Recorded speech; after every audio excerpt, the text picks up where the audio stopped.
नमस्कार दोस्तों, स्वागत है आपका हमारे चैनल पीसीएस स्ट्रेटजी पर। आशा है फ्रेंड्स आप लोग अच्छे से तैयारी कर रहे होंगे। और ये वीडियो मैंने जो है आप लोगों की डिमांड के अकॉर्डिंग बनाया हुआ है। इसमें जो है काफ़ी बच्चे डिमांड कर रहे हैं सर ज्योग्राफी के कौन कौन से टॉपिक पढ़ने चाहिए, तो इसके रिगार्डिंग ये पूरा वीडियो है। और इसमें जो है पूरा जो है मैंने जो भी इम्पोर्टेंट टॉपिक्स जहाँ से यूपीपीसीएस आयोग क्वेश्चन बनाता है हमेशा से, यहाँ से 25 से 30 क्वेश्चन हमेशा से ही इंडियन ज्योग्राफी और ज्योग्राफी टोटल में आ जाते हैं। साथ ही अगर इसमें गवर्नमेंट को भी ऐड दिया जाती है 35 से 40, कभी कभी ये जो है 20 से 25 भी हो जाता है, तो इसमें फ्लक्चुएशन होता रहता है। बट हाँ, आप अगर ज्योग्राफी को अच्छे से पढ़ के जाते हैं तो बहुत ही आसानी के साथ आप जो है 20 प्लस क्वेश्चन सही कर सकते हैं। इसकी सबसे बड़ी खास बात फ्रेंड्स ये, अगर मैं करंट अफेयर के बाद सबसे ज़्यादा इंपॉर्टेंट जो किसी सब्जेक्ट को मानता हूँ प्री पास करने के लिए, जो भी मेरा एक्सपीरियंस रहा 7 बार प्री निकालने, तो मैं उस आधार पर फ्रेंड्स ये कह रहा हूँ कि अगर आप ज्योग्राफी को अच्छे से तैयार करते हैं तो बहुत ही ज़्यादा चांसेस हो जाते हैं कि आपका प्री बहुत आसानी से निकल जाए। क्योंकि होता ये है कि इसमें बहुत ही टॉपिक निश्चित हैं कि यहीं से क्वेश्चन आते हैं। जो टॉपिक्स मैंने बता रखा है इसमें, ये सारे टॉपिक्स बहुत इंपॉर्टेंट हैं। अगर आप नए एस्पिरेंट हैं या आप जो है आपका प्री नहीं हो रहा है, तो अगर आप ये टॉपिक पढ़ के जाते हैं, बहुत ही ज़्यादा सिलेक्टेड मैंने इसमें जो भी टॉपिक्स हैं उनको कंसीडर किया हुआ है। अगर आप इसको अच्छे से पढ़ेंगे तो बहुत ही अच्छा नंबर आप प्राप्त कर पाएंगे, और बहुत ही कम मेहनत में और कम टाइम में। तो चूँकि ये मेरा एनालिसिस रहा है, हमेशा से ही मैंने जो है ज्योग्राफी को बहुत ही अच्छे से तैयार किया, और मुझे पता है कि कहाँ से क्वेश्चन आ रहा है। ठीक है, तो जो इन अदर टॉपिक्स होते हैं जिसको बच्चे ज़्यादातर वर्ल्ड ज्योग्राफी मैंने देखा है, कई बच्चे होते हैं कि वो जो है यूपीएससी ओरिएंटेड पढ़ने लगते हैं, इसी वजह से उनका प्री नहीं निकलता। और एक कमेंट भी इसमें आया था कि सर जो है मेरा हर बार यूपीएससी हो जा रहा है बट मेरा यूपीपीसीएस प्री नहीं हो रहा है, क्योंकि इसी वजह से नहीं हो रहा है। क्योंकि जो क्वेश्चन होते हैं, जो कहाँ से क्वेश्चन आते हैं, यूपीपीसीएस का जो बनाने का तरीका है वो थोड़ा अप्रोच अलग है। यूपीएससी में कॉन्सेप्ट रहता है, साथ में फैक्ट भी अब आने लगा है बहुत ज़्यादा। बट जो है यूपीपीसीएस में मैंने जो है अगर थोड़ा बहुत 10 से 20% कॉन्सेप्ट को छोड़ दें तो ज़्यादातर क्वेश्चन फैक्ट बेस्ड होते हैं। तो इसमें जो है थोड़ा से आपको स्ट्रेटजी अपनी चेंज करनी होगी, और ये बहुत ही ज़्यादा मतलब कम मेहनत में जो है आप यहाँ पे अच्छा नंबर प्राप्त कर सकते हैं। तो मैं बताऊंगा कि कौन कौन से टॉपिक आपको ज़रूर से ज़रूर पढ़ने चाहिए, और इसका एक शॉर्ट नोट भी आप ज़रूर से ज़रूर बनाएं ताकि आप अच्छा नंबर प्राप्त कर पाएँ। और इस टॉपिक को आप कभी भी इग्नोर नहीं कर सकते हैं, इस सब्जेक्ट को, क्योंकि अगर इसको आप इग्नोर करेंगे तो आप प्री पास नहीं कर पाएंगे, क्योंकि ये बहुत इंपॉर्टेंट है। और इसमें मैंने सेपरेट किया हुआ इंडियन ज्योग्राफी और वर्ल्ड ज्योग्राफी में कौन कौन से टॉपिक पढ़ने चाहिए। किसी स्टूडेंट ने डिमांड की थी कि सर वर्ल्ड ज्योग्राफी पे क्वेश्चन बनाया जाए, इंपॉर्टेंट टॉपिक्स क्या होने चाहिए, तो मैंने इस पर एक वीडियो बनाया हुआ है, और आप पूरा वीडियो जरूर से ज़रूर देखें। और अगर आप फ्रेंड्स आप मेरे चैनल पर नए हैं तो चैनल को जरूर से ज़रूर सब्सक्राइब कर दें, क्योंकि इसके बाद जो भी वीडियो आएगा उसका नोटिफिकेशन आपको आसानी से मिलता रहेगा। और मेरा मकसद भी यही है कि आप जैसे जो भी स्टूडेंट्स हैं उनकी जो है ज़्यादा से ज़्यादा मदद की जाए। जो भी मुझे अतिरिक्त टाइम मिलता है तो मैं उसमें आप लोगों की पूरी तरीके से मदद करने के लिए तत्पर हूँ। बस आप लोग मेहनत से तैयारी करिए। और अभी भी फ्रेंड्स बहुत ज़्यादा दिन नहीं मतलब गया है, आप अभी भी जो है आपके पास 90 डेज एटलीस्ट बचे हुए हैं। अगर आप अच्छे से, अभी कुछ भी आपको तैयार नहीं है, एकदम शून्य है, अगर आप अच्छे से तैयारी करेंगे तो बहुत ही अच्छे से आप तैयार कर पाएंगे। और सिलेक्टेड टॉपिक्स में सबका बता दिया हूँ, आप इस तरीके से तैयारी करेंगे तो 90 से 95 कट आपको आसानी से पार कर पाएंगे। ठीक है, तो स्टार्ट करते हैं। इसमें देखिए फ्रेंड्स, इंडियन ज्योग्राफी मैंने टॉपिक बनाया हुआ है, तो इसका जो सोर्स है मैंने बता ही दिया है कि आपको घटना चक्र और भूषण से घटना चक्र और फ्रेंड्स पूरा कवर, आप नहीं पढ़ना है फ्रेंड्स। ठीक है, अगर हाँ आप नए एस्पिरेंट हैं, आपको जो है 25-26 में देना है प्री, तो आप पढ़ सकते हैं, कोई डाउट नहीं। बट अगर अभी आपको इस बार ही देना है, जो 24 वाला देना है, तो आप अभी स्टैंडर्ड बुक ना पढ़ें। हाँ, अगर आपने बहुत ज़्यादा बार रिवाइज करके रखा हुआ स्टैंडर्ड बुक वगैरह पढ़ के, तो आप पढ़ सकते हैं, इसमें कोई ऐसा कंपलसरी नहीं। बट ये मेरा अपना सजेशन रहेगा कि अगर आपने नहीं पढ़ के रखा हुआ है तो आप अभी केवल जो है ज़्यादा से ज़्यादा जो टॉपिक्स जहाँ से क्वेश्चन आते हैं, जहाँ जो सब्जेक्ट जो भी बुक से जहाँ से क्वेश्चन आते हैं वही आप पढ़ेंगे, आप इसके अतिरिक्त कुछ नहीं पढ़ेंगे। ठीक है, तो यहाँ पे देखते हैं फर्स्ट जो टॉपिक है कर्क रेखा। देखिए क्वेश्चन टॉपिक्स तो बहुत हैं, लेकिन मैंने उन्हीं टॉपिक्स को कंसीडर किया हुआ है जहाँ से क्वेश्चन बनते हैं। मतलब यहाँ से जो भी टॉपिक्स मैंने बता रहा हूँ, यहाँ से 1 या 2 क्वेश्चन सब में से आएंगे। हाँ, कभी से ये हो सकता है कभी कि उस टॉपिक से आ जाए, कभी दूसरे वाले से आ जाए, हमें मतलब 100% नहीं, बट हाँ ये कि उससे नहीं आएगा तो उसके दूसरे वाला जो टॉपिक होगा उससे आएगा। तो यहाँ देखिए कर्क रेखा, ये कर्क रेखा से संबंधित क्वेश्चन इंडियन ज्योग्राफी में जो भारत में जो है बन जाता है हमेशा से ही, कि आपको तैयार करना है कि कर्क रेखा किन किन राज्यों से होकर गुजरती है, कितने से होकर गुजरती है। साथ ही में जो है ये भी देखना है आपको कि सबसे नियरेस्ट राजधानी कौन सी है ना, और कर्क रेखा की सबसे ज़्यादा लंबाई किस राज्य में है। तो इस तरीके के क्वेश्चन आपसे पूछे जाएंगे। तो इसको आप अच्छे से तैयार करेंगे। अब सेकंड टॉपिक है सीमावर्ती देश। तो इसमें सीमावर्ती देश में थोड़ा सा बड़ा टॉपिक, इसमें आपको पूरा तैयार करना होगा कि भारत के पड़ोसी देश कौन कौन से हैं, कितने राज्यों से भारत के पड़ोसी देशों से सीमा साझा करता है भारत, और कौन कौन से राज्य किन किन देशों से सीमा साझा करता है। इस तरीके के क्वेश्चन यहाँ पे बन जाते हैं। 1 से 2 क्वेश्चन यहाँ से हमेशा से ही बनते हैं। इसको आप बहुत ही अच्छे से तैयार करेंगे। तो यहाँ पे आप जो है, यहाँ देखेंगे मैंने पर्वत लिखा हुआ हिमालय पर्वत। तो आपको यहाँ पे हिमालय पर्वत को बहुत ही अच्छे से पढ़ना है, और जितनी भी श्रृंखलाएँ हैं इसमें, ठीक है, आपको जो भी शिवालिक हिमालय हो गया, बृहद हिमालय हो गया, मध्य हिमालय, मतलब इसमें जितने भी टॉपिक्स है, साथ में जो है ट्रांस हिमालय हो गया, इसके रिगार्डिंग बहुत से क्वेश्चन हमेशा से ही बन जाते हैं। तो इसका न केवल आप क्रम पता होना चाहिए, बल्कि इन पर्वतों पर अवस्थित जो भी पर्वत चोटियाँ हैं, सबसे ऊंची पर्वत चोटियाँ कौन सी है, ठीक है, ये भी आपको पता होना चाहिए। साथ ही पर्वत श्रृंखलाओं का क्रम क्या होना चाहिए, उत्तर से पूर्व, पश्चिम से पूर्व की ओर, ये भी आपको पता होना चाहिए। और इसमें कई प्रकार की, मतलब जो है इसके जो भी जोग्राफिकल फीचर्स होते हैं, ठीक है, भौगोलिक विशेषताएं कुछ होती हैं इसका, कि कहाँ पे ज़्यादा चौड़ा है, कहाँ पे कम चौड़ा है। तो इस तरीके से आप थोड़ा कॉन्सेप्चुअल बेस पे पढ़ लेंगे। कभी कभी एक क्वेश्चन आ जाता है यहाँ से भी, और कुछ इस पर दून पाए जाते हैं, कुछ घाटियाँ यहाँ पे अवस्थित हैं। ये सारे क्वेश्चन आपको यहाँ से तैयार करना है। घास के मैदान भी कुछ यहाँ पे हैं, ठीक है, बुग्याल हो गया, प्याल हो गया। तो इस तरह के क्वेश्चन यहाँ बनते हैं, तो इसको आप अच्छे से यहाँ पे तैयार करेंगे। और साथ ही में इसका क्रम, पर्वतों का क्रम जो है, जैसे नंगा पर्वत हो गया, काराकोरम हो गया, केटूगाड विनास्टिन हो गया, ठीक है, ये सारी पर्वतों का क्रम आपको उत्तर से पूर्व और पूर्व से पश्चिम की ओर तैयार होना चाहिए। ये जो है हिमालय पर्वत से यहाँ से इस तरह के क्वेश्चन आएंगे। इसको आप पूरा तैयार करेंगे तो 2 से 1 क्वेश्चन यहाँ से 100% आना ही आना है। और साथ ही में पर्वतों में मैं एक और ऐड करूँगा, उत्तर से दक्षिण, उत्तर में सबसे ऊंचा पर्वत कौन सा है, दक्षिण में सबसे ऊंचा पर्वत कौन सा है, पूर्वी घाट का सबसे ऊंचा पर्वत कौन सा है, ठीक है, पश्चिमी घाट का सबसे ऊंचा पर्वत कौन सा, उत्तर पूर्व का सबसे ऊंचा पर्वत कौन सा है। साथ ही उसकी जो सबसे ऊंची श्रेणी हो गई, ऊंची चोटी हो गई, वो भी आपको तैयार करना है, ठीक है। उदाहरण के जैसे केटूगाड विनास्टिन हो गया, कंचनजंगा हो गया। तो इस तरह के क्वेश्चन पूछ लेता है कि कौन सबसे ऊंचा है। और साथ ही उत्तर प्रदेश का पेपर दे रहे हैं, तो उत्तर प्रदेश में सबसे ऊंचा पर्वत कौन सा, ये भी आपको पता होना चाहिए। तो ये जो है क्वेश्चन आपको पर्वत से संबंधित है, और यही क्वेश्चन आपको वर्ल्ड ज्योग्राफी में भी तैयार करना है। पर्वत कहाँ कहाँ पे है, कौन कौन से किस देश में पर्वत है, कौन सा वही पर्वत है, कौन सा जो है अपशिष्ट पर्वत है। तो ये भी क्वेश्चन बनता है, ये वर्ल्ड ज्योग्राफी में मैं आगे इसको बता दूंगा। तो इस तरीके से आपको भारत का पर्वत और विश्व के पर्वत के संबंध में पूरे क्वेश्चन तैयार करने होंगे, ठीक। अब आते हैं घाटियों पर। तो घाटियों से संबंधित भी एक क्वेश्चन आता है, हर बार आता है और इस बार भी आएगा। तो आप इसको अच्छे से तैयार करें। जितनी भी घाटियाँ हैं, चाहे वो विश्व की घाटियाँ हों और चाहे भारत की घाटियाँ हों, हमेशा से एक क्वेश्चन बन जाता है। यहाँ पे जो क्वेश्चन है विश्व की तो कम पूछता है, बट इंडियन ज्योग्राफी की जो घाटियाँ हैं भारत में, उत्तर पूर्व में और उत्तरी भारत में, वहाँ से एक क्वेश्चन बन जाता है। तो यहाँ पे घाटियों से एक क्वेश्चन आता है। आप इसको अच्छे से घटना चक्र में दूसरे में बहुत अच्छे से दिया हुआ, आप उसको नोट्स बनाएंगे और रट डालेंगे, क्योंकि यहाँ कॉन्सेप्ट का कोई बहुत ज़्यादा वो पूछता नहीं फ्रेंड्स। तो सीधा सीधा फैक्ट आता है, तो आपको फैक्ट आप तैयार करेंगे। हाँ, थोड़ा बहुत आपको अगर कॉन्सेप्ट आ रहा है तो अच्छी बात है। थोड़ा बहुत अगर आपको आएगा तो आप और अच्छे से कर पाएंगे। तो कॉन्सेप्ट तो आपको आता ही होगा थोड़ा बहुत, कि घाटी किसे कहते हैं, दर्रा क्या होता है, ये तो आपको पता ही होगा। बट ये कहाँ, यहाँ से क्वेश्चन इस पर नहीं पूछा जाता है PCS प्री में।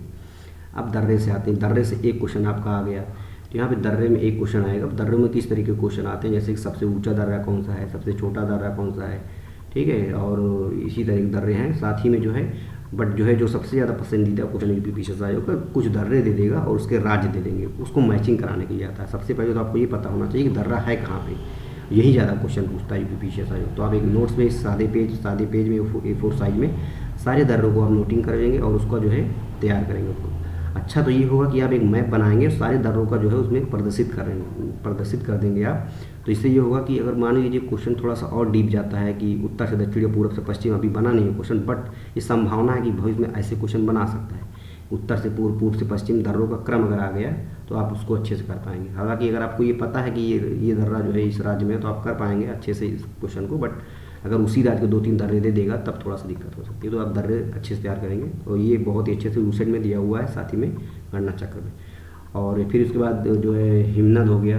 यहाँ पे कुछ जो है महापुर ग्लेशियर्स जो हैं उत्तरी भारत में, वो आप पढ़ेंगे। जम्मू कश्मीर में जैसे बियाफो हो गया, सियाचिन हो गया, ससाइमी हो गया, तो यहाँ से एक क्वेश्चन बनता है। तो आप इसको तैयार करेंगे, एक क्वेश्चन जो भी ग्लेशियर से बन जाता है, और इसको आप ठीक है, इसको बेहतरीन तरीके से नोट्स बनाएंगे। या नोट्स नहीं बना रहे तो आप डायरेक्ट इसको पढ़ेंगे, जो नहीं याद हो रहा आप उसका नोट्स बना लेंगे, उसको बार बार रिवाइज करेंगे तो आप बहुत ही आसानी के साथ फ्रेंड्स, मेरा यकीन मानिए, आप बहुत ही अच्छा नंबर प्राप्त कर, 20 नंबर आपका कहीं नहीं गया है। बट ये टॉपिक्स आपको जो मैं बता रहा हूँ पूरा अच्छे से तैयार करना पड़ेगा, क्योंकि यहीं से क्वेश्चन आते हैं और बार बार आते हैं।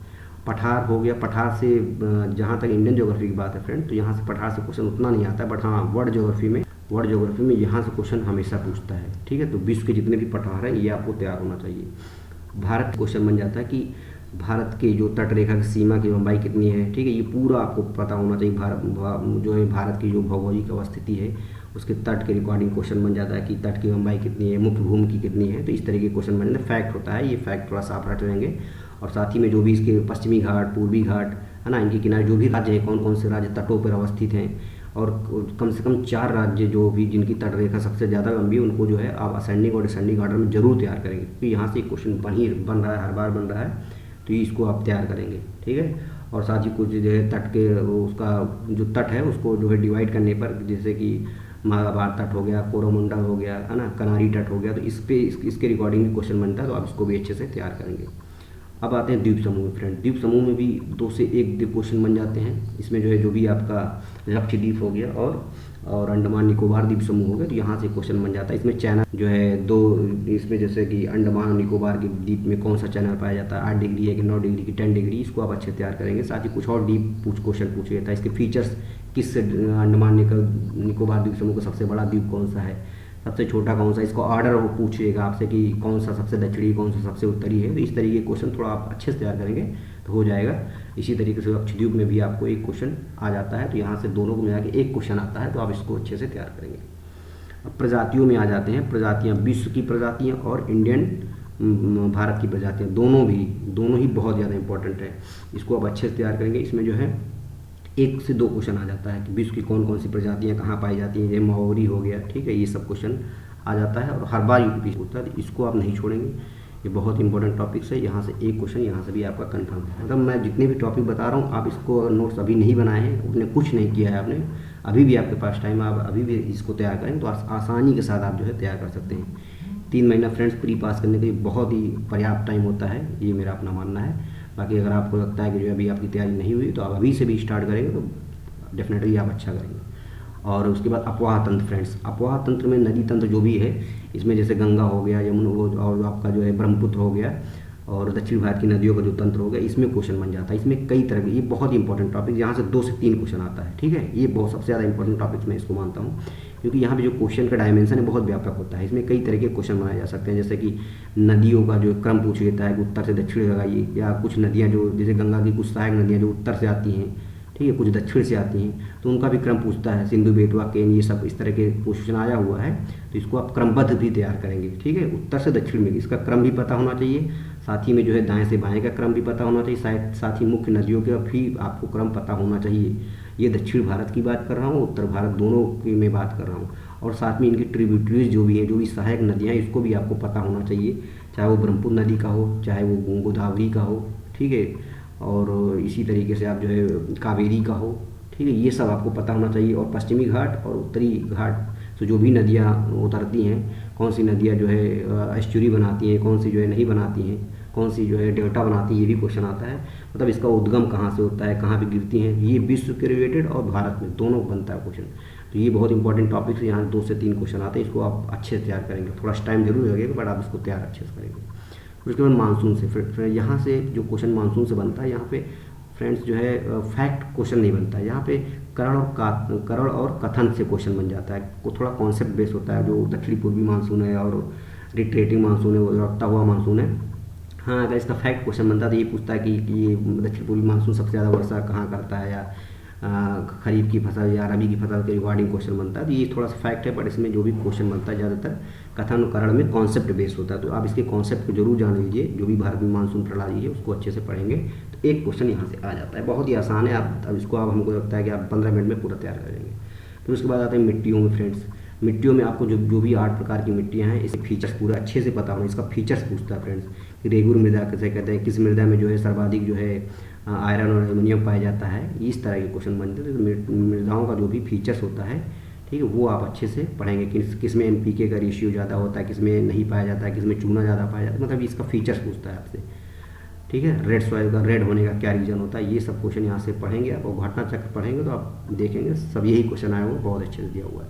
उसके बाद वनस्पतियाँ, मिट्टी पर ही जो है वनस्पतियाँ डिपेंड होती हैं, तो कौन कौन सी वनस्पतियाँ कहाँ पाई जाती हैं, भारत में सर्वाधिक कौन सी वनस्पतियाँ हैं, या 4 ऑप्शन देके ये पूछता है कि ये वनस्पति कौन सी है, मतलब ठीक है।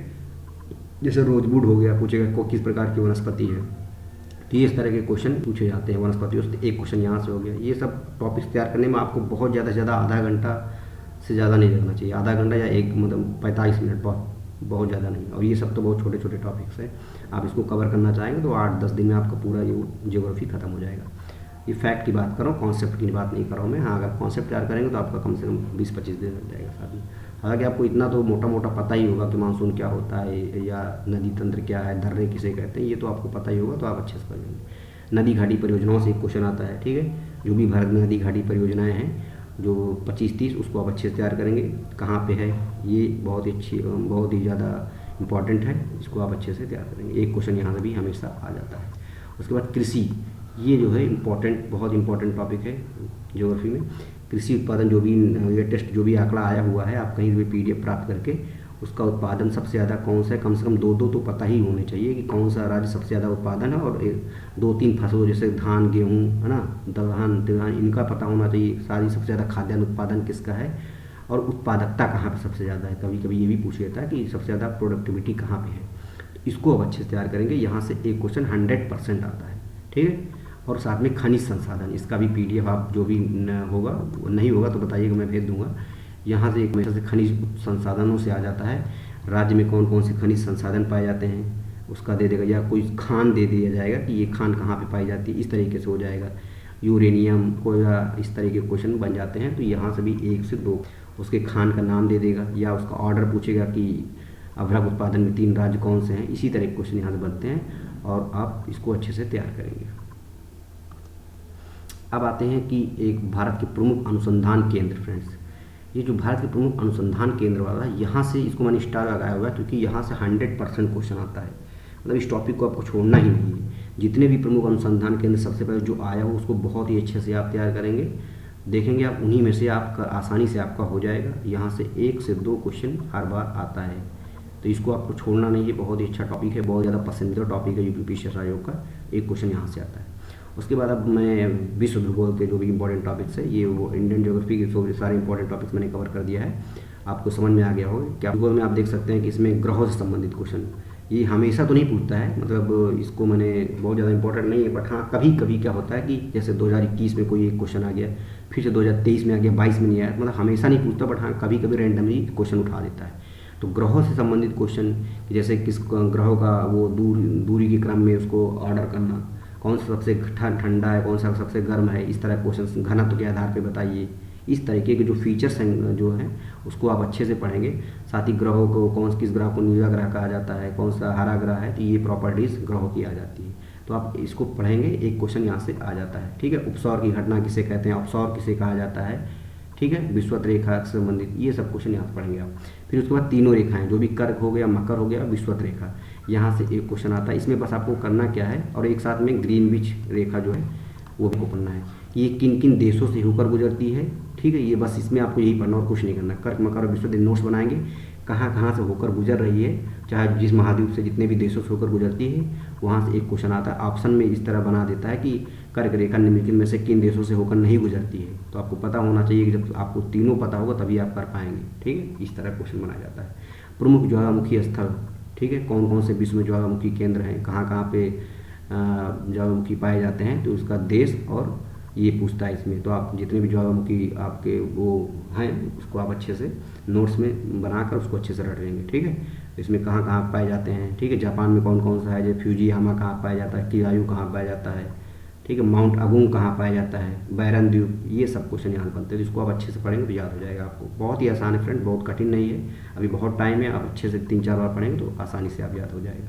फिर उसके बाद महाद्वीप और महासागर, ये भी बहुत ज़्यादा पसंदीदा है वर्ल्ड ज्योग्राफी में, कि महाद्वीप और महासागर में, जैसे महासागर में आपका क्या बनेगा, धाराओं से संबंधित क्वेश्चन, महाद्वीप के ऑर्डर के अकॉर्डिंग कौन सबसे बड़ा महाद्वीप महासागर है, ठीक है, कौन सबसे छोटा महासागर है, इस तरह क्वेश्चन बनते हैं। महाद्वीप के कुछ फीचर्स, जैसे इसमें वो है इसमें आपको महासागरीय धाराएं से संबंधित क्वेश्चन आ जाते हैं। इस तरह के क्वेश्चन आएंगे। और साथ ही महासागर में क्वेश्चन और बहुत इंपॉर्टेंट है, गर्त से संबंधित कि सबसे गहरा गर्त कहाँ पाया जाता है, हिंद महासागर में कौन से गर्त पाए जाते, तो सब पता होगा तो आपको ये मैचिंग में कभी कभी आ जाता है, तो ये आप तैयार कर पाएंगे।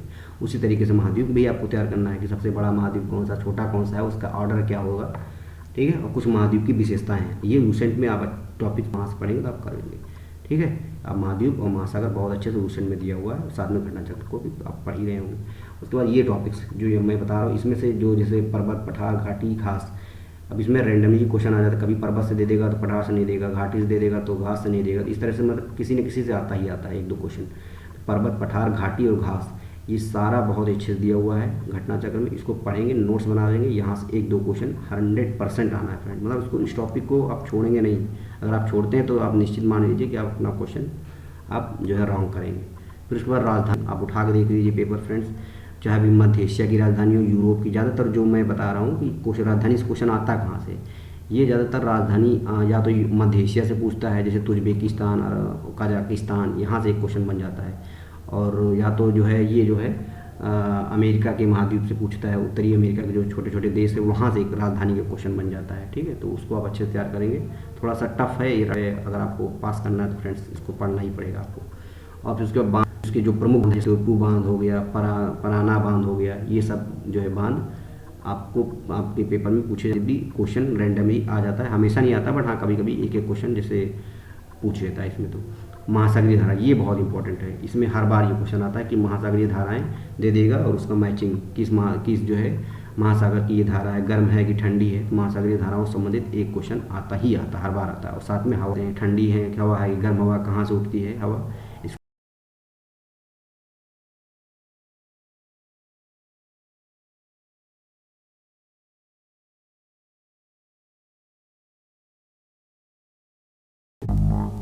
सबसे बड़ी उसका ऑर्डर, जिसकी 4 नदियों के ऑर्डर, साथ ही अमेरिका की सबसे बड़ी नदी कौन सी है, ठीक है, हम चीन की कौन सी है, कौन सी नदी जो है दो देशों की मध्य सीमा बनाती है, ये सारा आपको नदी वाले चैप्टर में आप अच्छे से पढ़ेंगे तो आप पूरा क्वेश्चन सही कर लेंगे आसानी से। उसके बाद झील हो गया, प्रपात हो गया, यहाँ से एक क्वेश्चन बनता है कहाँ कहाँ पे है, सबसे गहरी झील कौन सी है, सबसे छोटी कौन सी है, ये आप अच्छे से पढ़ेंगे।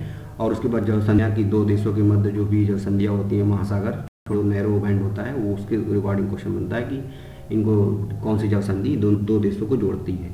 ये सब आप जो है पढ़ेंगे। जैसे डोबर जल संधि हो गई, पाक जल संधि हो गई, इसका आप उसको आप अच्छे से पढ़ेंगे तो ये यहाँ से एक क्वेश्चन आता है।